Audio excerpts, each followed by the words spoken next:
पूछा जाता है ना। और उसमें मृत्यु थोड़ी पूछी जाती, उसमें पूछा जाता है शिवाजी की मौत कब हुई थी, उसमें जन्म थोड़ी हुआ था, उसमें पूछा जाता है कि पृथ्वी पर अवतरण कब हुआ था, उसमें पत्नियां थोड़ी पूछी जाती, उसमें पूछा जाता है शिवाजी की धर्म पत्नी कौन थी। ठीक है, उसमें थोड़ा अलग टाइप का पूछा जाता है सीजल में, और इसमें इस तरह से पूछा जाता है ग्रुप डी में। ठीक है, हाँ, ये टैक्स जो है सीजल में चौथ नहीं पूछा जाता है, उसमें चौथा पूछा जाता है।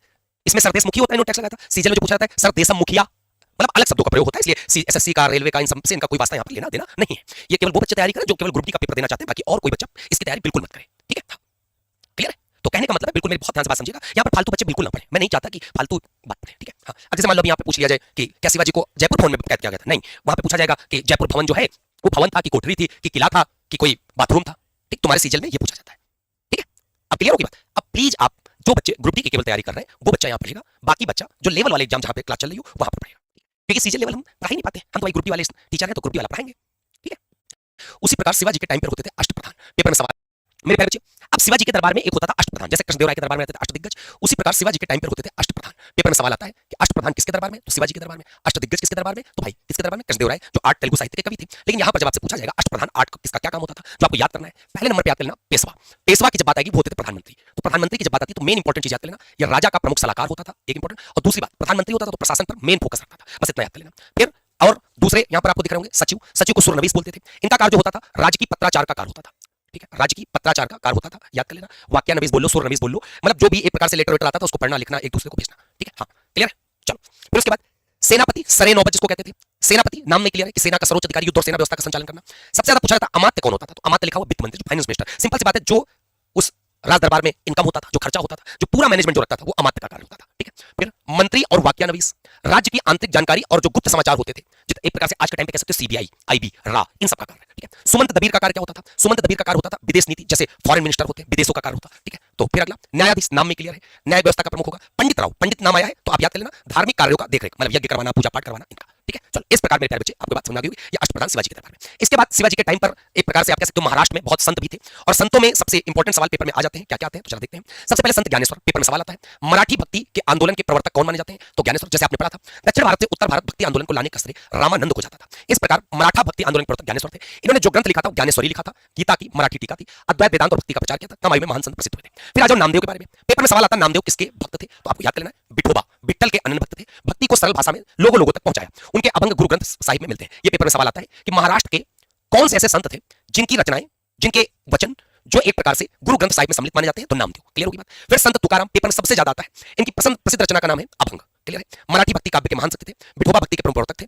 ठीक, बस इतना याद कर लेना। संत एकनाथ, भागवत धर्म के प्रमुख प्रचारक, और इन्होंने एक पुस्तक लिखी थी एकनाथी भागवत। ठीक, समर्थ रामदास, शिवाजी के तो भाई साहब ये गुरु ही थे, और इनकी पुस्तक थी दासबोध मनाचे श्लोक, भक्ति के साथ राष्ट्र और शक्ति का संदेश मराठा जागरण में महत्वपूर्ण भूमिका निभाई थी। ठीक, बस इतना ही। अगला अब आ जाओ, शिवाजी के आखिरकार उत्तराधिकारी कहां से आते हैं, कैसे शुरू होते हैं, तो शिवाजी के जब उत्तराधिकारियों की आप बात करोगे मेरे प्यारे बच्चे, तो सबसे पहले नाम आता है संभाजी का। किसका नाम आता है, संभाजी का। बहुत अच्छे से आप याद कर लेना, जबरदस्त तरीके से। संभाजी जो थे वो शिवाजी के पुत्र माने जाते थे, और संभाजी बहुत ही ज्यादा लोभी और मतलब लालची और एक प्रकार से विलासी प्रवृत्ति के व्यक्ति थे, मतलब भोग विलास चीजों में बहुत ज्यादा इंटरेस्ट रखते थे। औरंगजेब ने 1689 ईस्वी में इनकी हत्या करवा दी थी, कब पकड़कर हत्या करवा दी थी औरंगजेब ने। ठीक, और संभाजी के बारे में बता दिया हम आपको, इनके सलाहकार थे, उनका नाम था कवि कलश, जो उज्जैन के थे। तो यहां पर आप लिख सकते हो संभाजी के, अगर मैं सलाहकार की बात करता हूं तो इनके सलाहकार का नाम आता है कवि कलश, कवि कलश। क्लियर है, बहुत अच्छे से सारे शब्दों को आप समझते चलना, बहुत प्यारा सा। इसके बाद मराठा संघर्ष और तेज हो गया जब इनकी हत्या करवा दी गई। ठीक, बस इतना है, ज्यादा और नहीं आता है। अब बात समझ लेना, शिवाजी के पहले पुत्र तो ये थे, बड़े पुत्र।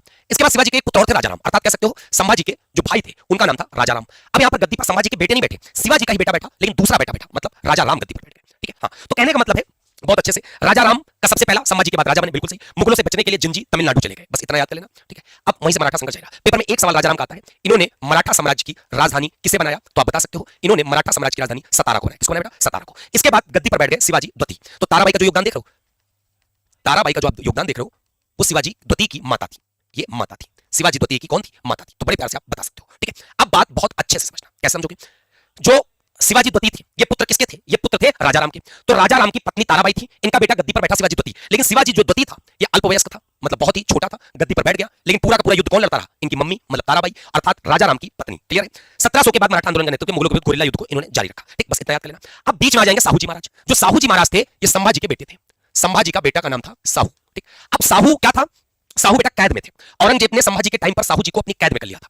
तो जब साहू जी, जब औरंगजेब की मृत्यु हुई 1707 ईस्वी में, उसके बाद साहू जी क्या हो गए, फ्री हो गए वहां से। अब इन्होंने कहा कि गद्दी पर तो मुझे मिलना चाहिए, ठीक, मेरे चाचा का लड़का बैठा जबकि मेरे पिताजी पहले राजा थे, तो गद्दी तो मुझे मिलनी चाहिए। तो साहू जी जब निकलकर बाहर आए तो साहू जी और ताराबाई उस समय शासिका बनी बैठी थी, तो दोनों के बीच में एक युद्ध हो गया, और दोनों के बीच में जो युद्ध हो गया उस युद्ध का नाम था खेड़ा का युद्ध।